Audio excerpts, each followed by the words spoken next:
Good morning students. BSc second year mathematics के lecture 6 में आज अपन fundamental theorem of differential calculus के बारे में अपन डिस्कस करेंगे। लास्ट लेक्चर में अपन ने फॉरवर्ड डिफरेंस ऑपरेटर और उनके ऊपर आपके पास में बेस्ड क्वेश्चन के बारे में भी बात की थी और एक आर्टिकल के बारे में डिस्कस किया था जिसमें किसी भी फंक्शन को अपन फॉरवर्ड डिफरेंस ऑपरेटर के टर्म्स में कैसे लिख सकते हैं।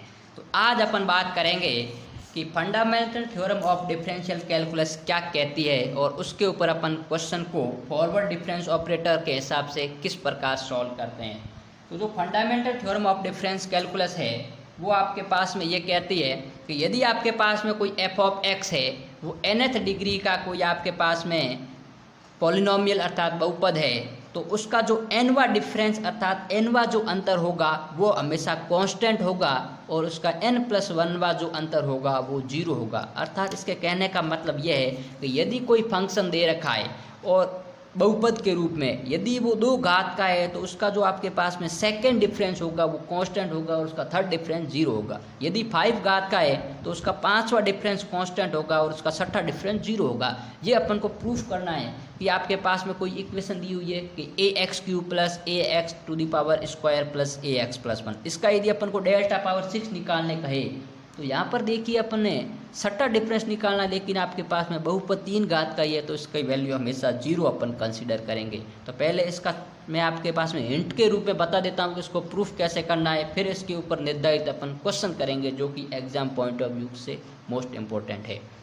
अब अपन देखते हैं, मैंने आपके पास में, लेकिन इसके लिए शर्त ये होनी चाहिए कि आपके पास में जो वेरिएबल के बीच में जो इंटरवल होना चाहिए वो इक्वल होना चाहिए। अब देखिए मैंने एक फंक्शन कंसीडर किया है polynomial an(x⁻n + an-1 x⁻n-1 + an-2 x⁻n-2 + so on and this। अब ये n घात का आपके पास में पॉलिनोमियल होगा, उसके लिए आपके पास में ये जो लीडिंग कोफिशिएंट है ये नॉट इक्वल टू 0 होना चाहिए और n आपके पास में यहाँ पॉजिटिव इंटीजर है और a0 a1 a2 a3 an है, ये आपके पास में सम कांस्टेंट है। अब मुझे इसके डिफरेंस निकालना है अर्थात डेल्टा एफ ऑफ एक्स निकालना है, डेल्टा की power n F of x निकालना है। तो delta F of x upon जानते हैं कि आपके पास में क्या होता है, F of x + h minus f of x होता है। तो ये एफ ऑफ एक्स हो गया, पहले इसके लिए मुझे एफ ऑफ एक्स + h निकालना पड़ेगा। तो ये हो जाएगा an × x + h की power n an-1 x + h की power n-1 and a1 x + h + a0। अब मुझे आपके पास में मैं फर्स्ट डिफरेंस निकालता हूँ। तो फर्स्ट डिफरेंस अपन डेफिनेशन से जानते हैं कि डेल्टा एफ ऑफ एक्स होगा वो f of x + h minus f of x होता है। तो अब देखिए समीकरण 2 में से समीकरण 1 को अपन सब्सट्रैक्ट करेंगे। तो सब्सट्रैक्ट करेंगे तो मैं टर्म आपके पास में देखिए a की पावर n का कोफिशिएंट यहाँ x + h की पावर n है और यहाँ x की पावर n है। तो an मैंने कॉमन ले लिया एंड ये, अब फिर an-1 टर्म कॉमन ले लिया और ये आ गया, फिर a1 कॉमन ले लिया और a0 में से a0 घटेगा तो 0 आ गया। अब यहाँ पर अपन यदि ध्यान दें तो इसको यदि मैं सीरीज फॉर्म में ओपन करता हूँ तो यहाँ पर कुछ वैल्यू इस प्रकार आएगी। देखिए x की पावर n + nc1 h की पावर 1 × x की पावर n-1 + nc2, ये इस प्रकार खुलेगा। तो अपन ध्यान देते हैं कि x की पावर n से x की पावर n कैंसिल आउट हो जाएगा। इसी प्रकार यहाँ x की पावर n-1 से ये कैंसिल आउट हो गया। तो अपन ये कह सकते हैं कि ये जो लास्ट में पॉलिनोमियल बसेगा वो x की पावर n-1 का बसेगा, क्योंकि x की पावर n से x की पावर n कैंसिल आउट हो गया। तो इसका जो हाईएस्ट टर्म रहेगा वो x की पावर n-1 रहेगा और उसके साथ में एक h की पावर 1 आएगी और nc1 अर्थात उसकी वैल्यू n आएगी और an साथ में है। और इसी प्रकार उसको आगे वाला टर्म आएगा x की पावर n-2 h² × nc2 अर्थात आपके पास में n-1। अब x की पावर n-2 का टर्म यहाँ से भी आएगा और यहाँ से भी आएगा इसका अगला टर्म। तो x की पावर n-2 के मैंने दोनों टर्म को मिलाकर उसका जो भी साथ में कोफिशिएंट था उसको मैंने कांस्टेंट bn-1 अलग से लिख लिया। इसी प्रकार x की power n-3 and so on आपके पास में ये लिख लिया, क्योंकि यहाँ x से x कैंसिल आउट तो ये a1h हो गया, उसको मैंने कांस्टेंट के रूप में b1 लिख लिया। अब ध्यान देते हैं तो अपन देखते हैं कि ये जो पॉलिनोमियल है वो कितने डिग्री का है, x की पावर n-1 डिग्री का है। तो अपने पास में जो फंक्शन गिवन था पॉलिनोमियल वो n डिग्री का था और मैंने एक बार उसका डिफरेंस निकाला तो उसकी 1 डिग्री कम हो गई है। अर्थात अपन ये कह सकते हैं कि जितनी बार अपन डिफरेंस निकालेंगे उसकी उतनी ही डिग्री कम हो जाएगी। तो इस प्रकार डेल्टा जो एफ ऑफ एक्स है वो पॉलिनोमियल है n-1 डिग्री का। अब अपन आपके पास देखिए मैं डेल स्क्वायर निकालूंगा तो वो आपके पास में delta F of x plus H minus delta F of x होता है। तो उसमें से अपन ज्ञात करेंगे तो वहाँ एक्स की पावर n माइनस वन का जो हाईएस्ट टर्म होगा वो कैंसिल आउट हो जाएगा, तो यहाँ पर जो उसकी डिग्री रहेगी वो n माइनस टू रहेगी। इसी प्रकार मैं थर्ड डिफरेंस निकालूंगा तो n माइनस थ्री रहेगी। इस प्रकार अपन कह सकते हैं कि किसी भी पॉलिनोमियल को अपन जितनी बार उसका डिफरेंस निकालेंगे उसकी डिग्री उतनी ही कम होती जाएगी। तो अब अपन मैं n बार करूँगा तो ये वैल्यू आपके पास में x की पावर n माइनस वन अर्थात 0 बच जाएगी। तो ये जो वैल्यू आएगी n minus one n minus two, ये n फैक्टोरियल हो गया ए एन इंटू एच की पावर n। तो ये जो टर्म है वो आपके पास में एक कांस्टेंट टर्म है। तो अपन ने यही कहा था कि यदि आपके पास में f ऑफ x कोई nth डिग्री का पॉलिनोमियल है तो उसका nवां अंतर होगा वो अचर होगा अर्थात कांस्टेंट होगा और n प्लस वनवां अंतर शून्य होगा। तो अब देखिए मैं इसका एक बार और यदि इसके ऊपर ऑपरेट कर रहा हूँ फॉरवर्ड डिफरेंस ऑपरेटर, तो अपन को पता है कि इसमें कोई भी वेरिएबल नहीं है, सब कांस्टेंट टर्म है। तो कांस्टेंट टर्म के साथ में आपके पास में कोई भी परिवर्तन नहीं आएगा, तो दिस माइनस दिस अर्थात ये वैल्यू आपके पास में 0 आएगी। तो अपन कह सकते हैं कि जो nवें कोटि के बहुपद के n प्लस वनवें व इससे उच्च कोटि के अंतर जितने भी होंगे वो शून्य होंगे और nवां अंतर आपके पास में कांस्टेंट होगा। तो 3 घात का यदि बहुपद है तो उसका तीसरा अंतर आपके पास में कांस्टेंट होगा और चौथा पांचवा छठा सब अंतर आपके पास में क्या होंगे, 0 होंगे। तो ये आर्टिकल अपन को ये बताता है। इसका अपन हालांकि इसका डेरिवेशन कभी नहीं पूछते, लेकिन इसके जो क्वेश्चन है वो आपके पास में एग्जाम में कई बार आ चुके हैं। देखिए अपन एक क्वेश्चन के बारे में बात करते हैं।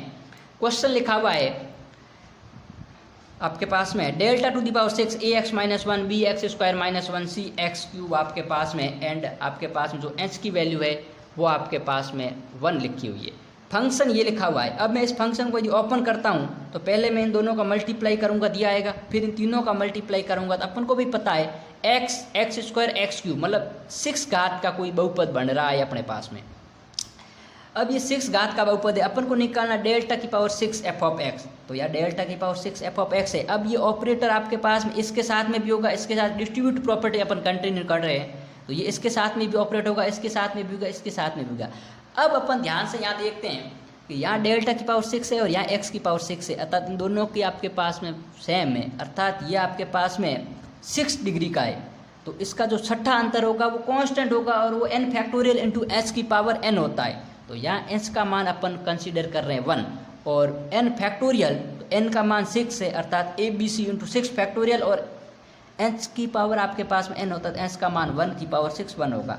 अब यहाँ x की पावर 5 है। अब पॉलिनोमियल आपके पास में देखिए 5 घात का है, लेकिन अपन छठा डिफरेंस निकाल रहे हैं। यदि 5वां डिफरेंस निकालते तो 5 फैक्टोरियल आता, लेकिन इसका छठा डिफरेंस 0 होगा, इसका भी छठा डिफरेंस 0 होगा, इसका भी 0 होगा, इसका भी 0 होगा, क्योंकि अपन ने लिखा है कि डेल्टा की पावर n इंटू एक्स की पावर m का मान 0 होगा जब n है वो बड़ा होगा m से, अर्थात इस डेल्टा की पावर जो है वो इन x की पावर से यदि बड़ी होगी तो उस केस में आपके पास में इसकी वैल्यू 0 देगा और बराबर होने पर आपके पास में n फैक्टोरियल इंटू h की पावर n और लेकिन h का मान यहाँ अपन 1 कंसीडर कर रहे हैं। तो ये आपके पास में वैल्यू आ गई। इसी प्रकार आपके पास में सेकंड क्वेश्चन लिखा हुआ डेल्टा की power n into a x की power n plus b x की पावर n माइनस 1।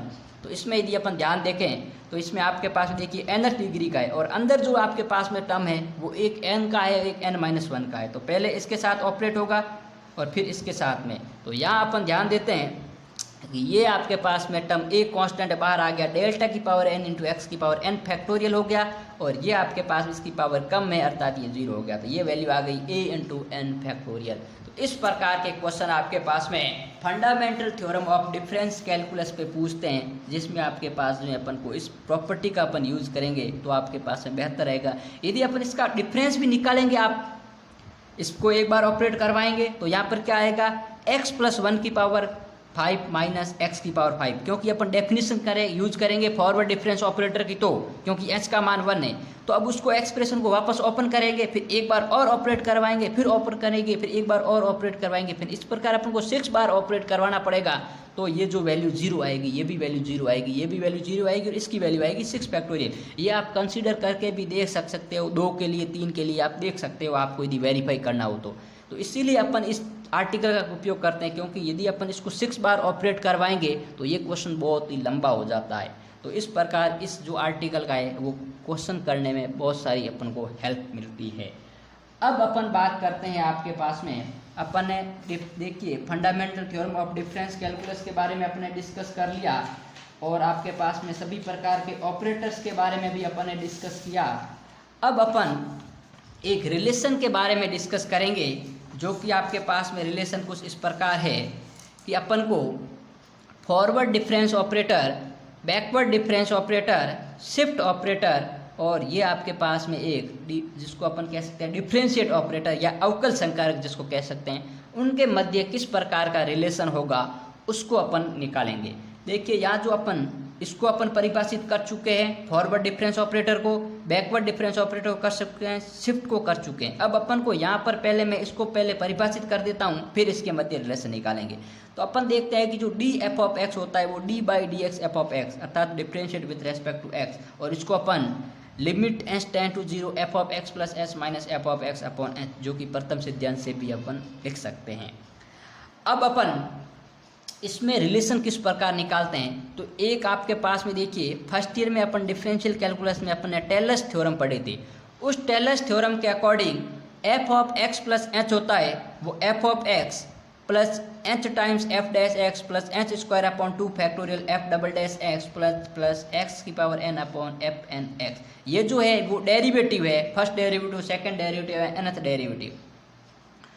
अब अपन बात करें, यदि मैं d की बात करता हूं तो d एफ ऑफ एक्स क्या होता है, d by d x f of x, अर्थात इसको अपन एफ डैश एक्स भी लिख सकते हैं। तो यहाँ पर मैं यदि टेलर सीरीज यूज करूँ तो F of x plus H, इसको मैं लिख सकता हूँ d एफ ऑफ एक्स, इसको लिखता हूँ d square f of x, इसको लिखता हूँ डी की power n f of x. तो ये आपके पास में कुछ रिजल्ट इस प्रकार दे देगा आपको कि एफ ऑफ जो एक्स प्लस एच की वैल्यू होगी वो आपके पास में देखिए 1 plus H d plus h square upon 2 factorial D square plus, क्योंकि मैंने एफ ऑफ एक्स एक आर्बिट्री फंक्शन है, इट मीन्स उसको अपन ने बाहर ले लिया। अब अपन ध्यान देते हैं कि ये जो सीरीज है ये आपके पास में लिखा हुआ 1 plus H d plus h square upon 2 factorial और प्लस आपके पास में सो ऑन बहुत सारे टर्म लिखे हुए हैं। ये आपके पास में e की पावर एच डी की सीरीज है, क्योंकि अपन जानते हैं कि e की पावर x होता है 1 plus x square upon 2 factorial plus x cube upon 3 factorial, ये आपके पास में होता है। तो ये आपके पास में एक्सपोनेंशियल आ गया। एक रिजल्ट तो आपके पास में ये आ गया कि जो F of x plus h होता है वो e की power H D into F of x होता है, एक रिजल्ट आपके पास में ये आ गया।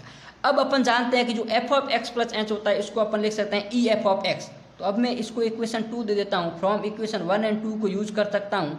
तो ये दोनों term left hand side equal है, इट मीन्स अपन कह सकते हैं कि ई एफ ऑफ एक्स का मान ये आपके पास में होगा। एफ ऑफ एक्स एक आर्बिट्री है, इट मीन्स ई का मान आपके पास में एक्सपोनेंशियल ऑफ एच डी होगा। ये आपके पास में थर्ड रिजल्ट है जिसका अपन क्वेश्चन में यूज करेंगे। अब अपन जानते हैं कि जो आपके पास में शिफ्ट ऑपरेटर और फॉरवर्ड डिफरेंस ऑपरेटर में कुछ इस प्रकार का रिलेशन होता है, अर्थात e equals to 1 plus delta होता है। अब ई का मान आपके पास में यहाँ एच डी है, तो ई की पावर एच डी का मान भी 1 प्लस डेल्टा होगा। अब मैं इसको यदि दोनों तरफ लॉग लेता हूँ तो आपके पास में एच डी की value log of 1 plus delta होगी। अब यदि आपके पास में अपन जानते हैं लॉग ऑफ 1 प्लस एक्स की सीरीज होती है x minus x square upon 2 plus x cube upon 3 minus x square upon 4। तो लॉग ऑफ 1 प्लस डेल्टा की यदि अपन सीरीज ओपन करें तो यहाँ h d equal to delta minus delta square upon 2 and so on. अब देखिए यहाँ से अपन क्या करते हैं, इस एच को इसके नीचे लेके आ गए तो ये आपके पास में एक रिजल्ट आ गया जो कि मोस्ट इंपॉर्टेंट रिजल्ट है। अपन ने आपके पास में देखिए मैंने फॉरवर्ड शिफ्ट और बैकवर्ड में रिलेशन पहले ही निकाल चुके हैं। यहाँ अपन रिलेशन निकालेंगे डेरिवेटिव ऑपरेटर का आपके पास में फॉरवर्ड के साथ में, या देखिए इस शिफ्ट ऑपरेटर के साथ में इसका रिलेशन ये आ गया। यहाँ पर आपके पास में देखिए इसका फॉरवर्ड के साथ में इसका रिलेशन आ गया। अब और देखते हैं कि आपके पास में डेरिवेटिव ऑपरेटर को फॉरवर्ड ऑपरेटर के टर्म्स में अपन इस प्रकार लिख सकते हैं। अब अपन देखते हैं इनवर्स के रूप में अपन कैसे लिख सकते हैं, इनवर्स शिफ्ट ऑपरेटर के रूप में। अब देखिए अपन ने देखा कि e इक्वल टू एच की पावर डी आएगा, तो ये e इनवर्स होगा तो e to the power minus h d आएगा। ठीक है, क्योंकि अपन जानते हैं कि यहाँ पर यदि मैं f of x minus h करता हूँ तो ये सीरीज होगी 1 minus h d plus minus ये, तो ये सीरीज किसकी होगी e to the power minus h d. और ये f of x minus h क्या होता है यहाँ e inverse f of x, तो इसको अपन वापस प्रूव करेंगे। तो ये आपके पास में देखिए रिजल्ट आएगा inverse displacement operator equal to e की पावर माइनस एच डी। दोनों तरफ लॉग लेके आएंगे आपके पास में, तो और ये भी अपन जानते हैं कि inverse shift operator 1 minus nebula होता है, तो 1 minus nebula equals to e की पावर माइनस एच डी, और आपके पास में लॉग लेंगे तो h d equal to log of 1 minus nabla, और माइनस इधर गया तो ये। अब अपन जानते हैं लॉग ऑफ 1 माइनस एक्स की सीरीज होती है minus x square by 2 minus x cube upon 3, और माइनस का अंदर माइनस से मल्टीप्लाई करेंगे, ये टोटल टर्म्स आपके पास में पॉजिटिव आ जाएगी। तो इस प्रकार अपन ने ये रिजल्ट देखे कि डेरिवेटिव ऑपरेटर अर्थात डी अवकल संकारक का फॉरवर्ड डिफरेंस ऑपरेटर के साथ में ये रिलेशन था, बैकवर्ड डिफरेंस ऑपरेटर के साथ में ये रिलेशन था, और आपके पास में शिफ्ट ऑपरेटर के साथ में ये था, और इन्वर्स शिफ्ट ऑपरेटर के साथ में ये था। तो अपन 4 रिलेशन यूज करेंगे, थर्ड इंपॉर्टेंट है अपने लिए, फिफ्थ, सिक्स, सेवन्थ और एक ये आपके पास में रिजल्ट। तो ये आपके पास में रिजल्ट थे जो कि अपन ने ऑपरेटर के बीच में रिलेशन को रिप्रेजेंट कर रहे थे।